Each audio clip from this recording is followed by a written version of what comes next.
എല്ലാവർക്കും സുഖമല്ലേ? ഞാൻ ജിൻസി. ഞാനിന്ന് വന്നിട്ടുള്ളത് നമ്മുടെ ജീവന് വളരെ ഭീഷണിയായ ഒരു അവസ്ഥയെപ്പറ്റി സംസാരിക്കാനായിട്ടാണ്. ഇപ്പം ഇത് നേരത്തെ നമ്മളത് കണ്ടുപിടിച്ച് നമ്മളത് ശരിയായ ചികിത്സ നമുക്ക് കിട്ടിക്കഴിഞ്ഞു കഴിഞ്ഞാൽ നമുക്ക് രക്ഷപ്പെടാൻ പറ്റുന്ന ഒരു അസുഖമാണ്. എന്താണെന്നറിയാവോ? സെപ്സിസ്. സെപ്സിസ് അത് വളരെ ഡേഞ്ചറായ ഒരു അവസ്ഥയാണ്. ഇപ്പം ഇതിനെപ്പറ്റി ആൾക്കാർക്ക് അങ്ങനെ അധികം അറിവില്ല. നമുക്ക് നമ്മൾ ഈ എന്താ പറയുന്നത് ഹെൽത്ത് കെയർ പ്രൊഫഷണൽസായ നമ്മളും അതിനെപ്പറ്റി നമുക്കത് വലിയ എന്താ പറയുന്നത് ചിലപ്പോഴൊക്കെ മിസ്ഡയഗ്നോസ് ഒക്കെ ആകാവുന്ന ഒരു ഇതാണ്. പിന്നെ നമ്മുടെ പബ്ലിക്കിനാണെന്നുണ്ടെങ്കിലും ഇതിനെപ്പറ്റി ഒരു വലിയൊരു അറിവില്ല. അപ്പം ഞാൻ എന്താണ് സെപ്സിസ് അത് എങ്ങനെയാണ് നമുക്കത് മനസ്സിലാക്കാൻ പറ്റുന്നതെന്ന് ഞാൻ പറയാം കേട്ടോ. അപ്പം ആദ്യം തന്നെ പറയട്ടെ, ഇത് ഇന്നലെ ഞങ്ങൾക്കൊരു ഇവിടെ ഞങ്ങൾക്കൊരു കേസ് ഡിസ്കഷൻ ഉണ്ടായിരുന്നേ. ഒരു 3 കേസ് ഡിസ്കഷൻ, 3ഉം സെപ്സിസിനെ പറ്റിയായിരുന്നേ. അത് നമ്മളത് കണ്ടപ്പോൾ നമുക്കത് ഭയങ്കരമായിട്ട് വിഷമം വന്നേ. കാരണം അത് നമുക്ക് അത് എന്താ പറയുന്നത് കുറച്ച് നേരത്തെ അത് കണ്ടുപിടിച്ച് അവർക്കത് ട്രീറ്റ്മെൻറ്റ് കിട്ടിയിരുന്നെങ്കിൽ അത് രക്ഷപ്പെടാൻ പറ്റുമായിരുന്ന അസുഖമാണ്. 3 പേരുടെയാണ് ഞങ്ങളിന്നലെ ഡിസ്കസ് ചെയ്തത്. അപ്പം ഇത് സെപ്സിസ് ഉണ്ടാകുന്നതെന്ന് വെച്ച് കഴിഞ്ഞാൽ നമ്മുടെ ശരീരത്തിൽ എന്തെങ്കിലും ഒരു അണുബാധ ഉണ്ടാകുമ്പോഴത്തേക്കും അല്ലെങ്കിൽ ഇൻഫെക്ഷൻ ഉണ്ടാകുമ്പം നമ്മുടെ ശരീരം അതിനോട് അമിതമായി പ്രതികരിക്കുന്ന രീതിയാണ്. നമ്മുടെ നമ്മുടെ ബോഡിയിലെ ഇമ്മ്യൂൺ സിസ്റ്റം ഇതിനോട് വല്ലാതെ പ്രതികരിക്കും. അങ്ങനെ നമ്മുടെ ഓർഗൻസ് ഒക്കെ ഫെയില്യൂർ ആകും. നമ്മുടെ ഇതിനെ പെട്ടെന്ന് നമ്മുടെ കിഡ്നീനെ അഫക്റ്റ് ചെയ്യും, ലിവറിനെ അഫക്റ്റ് ചെയ്യും, നമ്മുടെ എന്താ പറയുക ഹാർട്ടിനെ അഫക്റ്റ് ചെയ്യും. അങ്ങനെ ഇത് പെട്ടെന്ന് നമ്മുടെ ഓർഗൻസ് എല്ലാം ഫെയില്യൂറായി നമുക്ക് മരണം സംഭവിക്കുന്ന ഒരു അവസ്ഥയാണ് ഇത്.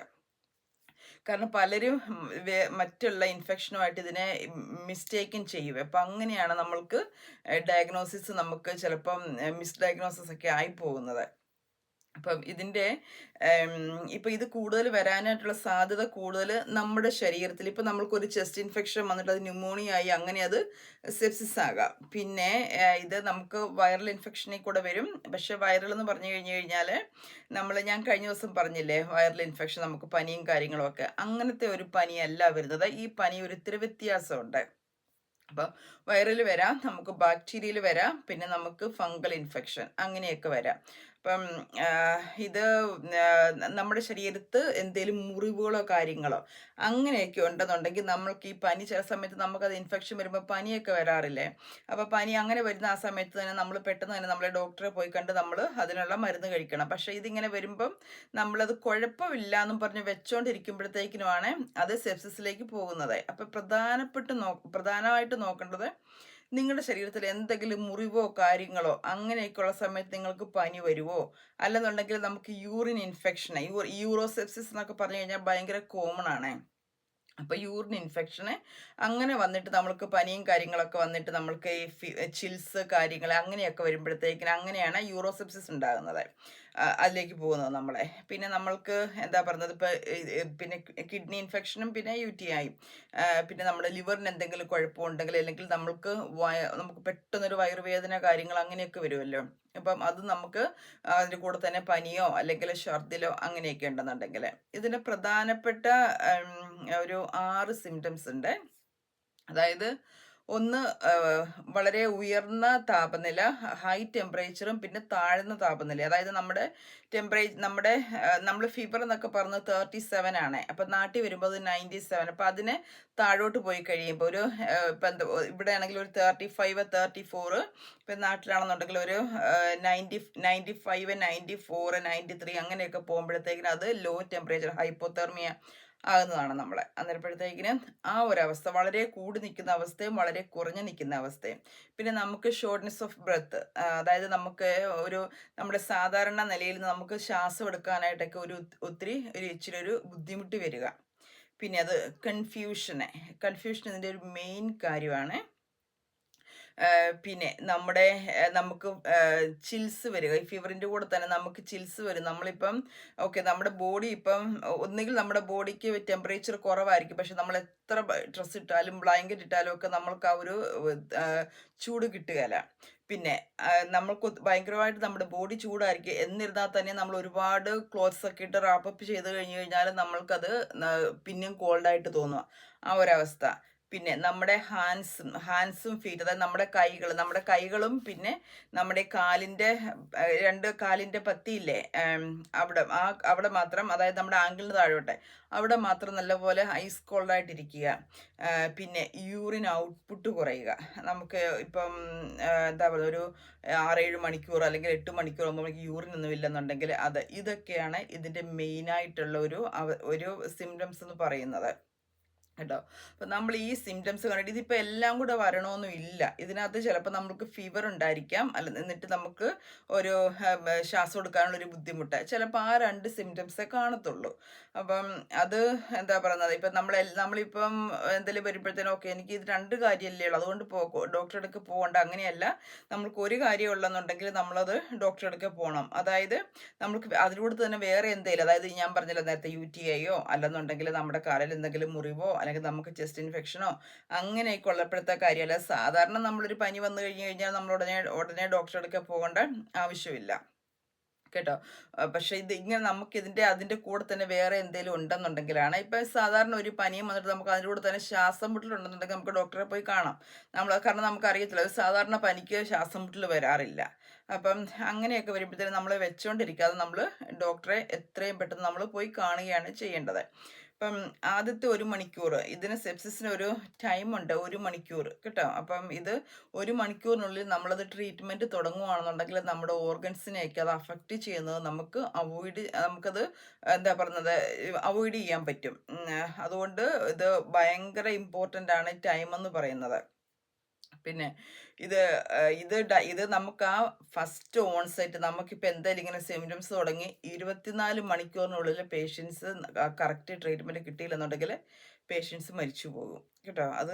അത് ഞാൻ പറഞ്ഞത്, നമ്മളത് വളരെ ഇമ്പോർട്ടൻ്റ് ആയിട്ട് നമ്മളെപ്പോഴും ഓർക്കേണ്ടതാണ്. അതുപോലെ തന്നെ ഞാനിപ്പം ഒരു കേസ് എടുക്കുമ്പോഴത്തേക്കും ഞാൻ ഏത് തരം കേസാണെന്നുണ്ടെങ്കിലും ഞാൻ എപ്പോഴും എനിക്ക് ആ സെപ്സിസ് എന്നുള്ളൊരു ചിന്തയുണ്ട് മനസ്സിൽ. ഞാൻ എപ്പോഴും അത് റൂൾ ഔട്ട് ചെയ്യും.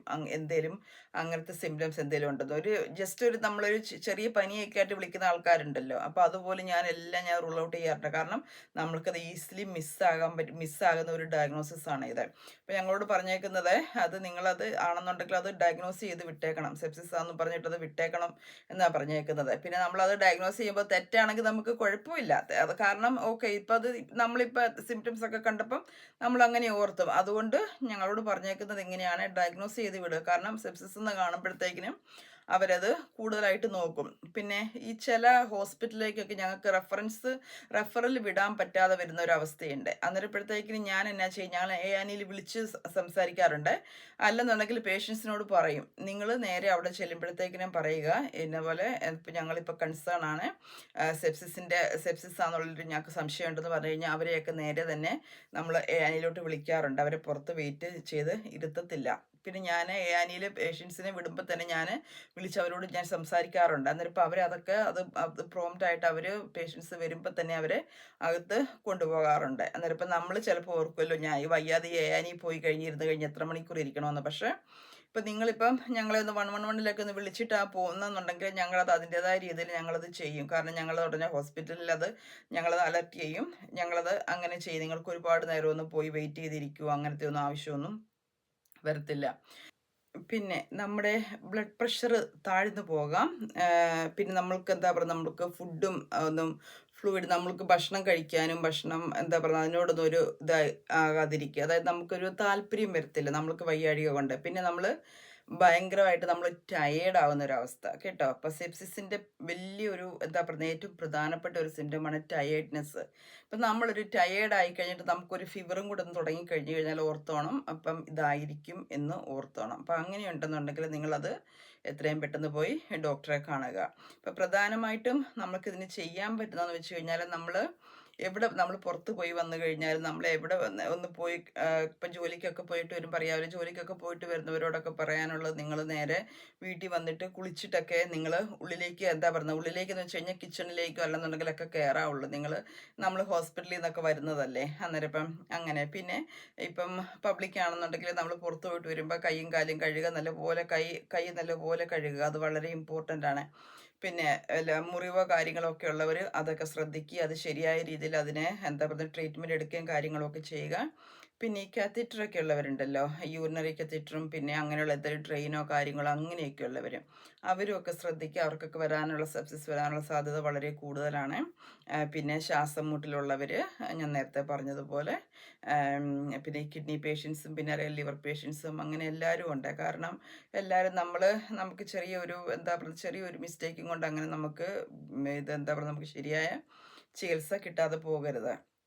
പിന്നെ ഈ സെപ്സിസ് ഞാൻ പറഞ്ഞതുപോലെ ഇത് വളരെ അപകടം പിടിച്ച ഒരു കാര്യമാണെന്നുണ്ടെങ്കിലും നമ്മളത് എത്രയും പെട്ടെന്ന് അത് ഹോസ്പിറ്റലിലെത്തി നമ്മൾ ആൻറ്റിബയോട്ടിക് എന്താ പറയുന്നത് അത് എടുത്തു കഴിഞ്ഞ് കഴിഞ്ഞാൽ നമ്മൾക്കത് ഈസി ആയിട്ട് നമുക്കത് മാറ്റാൻ പറ്റുന്ന ഒരു അസുഖമാണ്. ആദ്യത്തെ 1 അവർ വെരി വെരി ഇമ്പോർട്ടൻ്റ് ആണ്. നമ്മളത് 1 അവറിനുള്ളിൽ ഹോസ്പിറ്റലിൽ ചെന്നിട്ട് നമ്മൾക്കത് എന്താ പറയുക ആൻറ്റിബയോട്ടിക് കിട്ടുക എന്നുള്ളതാണ് വളരെ അത്യാവശ്യമായിട്ടുള്ള കാര്യം. നമ്മൾ ഹോസ്പിറ്റലിൽ ചെല്ലുമ്പോൾ ഡോക്ടർമാരത് ബ്ലഡ് കൾച്ചറോ കാര്യങ്ങളോ അങ്ങനെയൊക്കെ വിട്ടിട്ടാണ് ഇത് ഡയഗ്നോസ് ചെയ്യുന്നത് കേട്ടോ. പിന്നെ മെയിനായിട്ട് ഇത്ര സിംറ്റംസ് ഒക്കെ ഉണ്ടെന്നുണ്ടെങ്കിൽ അവർ ആ സെപ്സിസിൻ്റെ ഒരു ട്രീറ്റ്മെൻറ്റ് തുടങ്ങും. അപ്പം എല്ലാവരും എന്താ പറയുന്നത് അവനവൻ്റെ ആരോഗ്യത്തിനെ ആരോഗ്യം സംരക്ഷിക്കുക. എന്തെങ്കിലുമൊക്കെ വന്നു കഴിഞ്ഞ് കഴിഞ്ഞാൽ നമ്മൾ അധികം ഒന്നും വെച്ചുകൊണ്ടിരിക്കാതെ നമ്മൾ ഡോക്ടറെ പോയി കാണുക. നമ്മൾ ഇഗ്നോർ ചെയ്യുന്ന കാര്യങ്ങളായിരിക്കും നമ്മളെ അപകടത്തിലേക്ക് കൊണ്ടെത്തിക്കുന്നത് അല്ലേ. അതുകൊണ്ട് നമുക്കൊരു അസുഖം വരുമ്പോഴത്തേക്ക് ഞാൻ എപ്പോഴും പറഞ്ഞ പോലെ നമ്മൾ ഇഗ്നോർ ചെയ്യാതിരിക്കുക. നമ്മളത് ഹോസ്പിറ്റലിൽ നമ്മൾ ഡോക്ടർമാരെ പോയി കാണുക. അതാണ് ഏറ്റവും നമുക്ക് വേണ്ടത്. അപ്പം ഞാൻ ഇത്രയും പറഞ്ഞുകൊണ്ട് ഞാൻ നിർത്തുവാണ്. അപ്പം ആർക്കെങ്കിലും എന്തെങ്കിലും സംശയമോ കാര്യങ്ങളോ അതിനെപ്പറ്റി ഇനിയിപ്പോൾ എന്തെങ്കിലും ഡീറ്റെയിൽ ആയിട്ട് അറിയണമെങ്കിലോ അങ്ങനെ എന്തെങ്കിലും ഉണ്ടെന്നുണ്ടെങ്കിൽ എനിക്കൊന്ന് കമൻറ്റ് ഇട്ടാൽ മതി. അപ്പം അടുത്ത ഒരു വീഡിയോയിൽ കാണുന്നത് വരെ ബൈ ബൈ.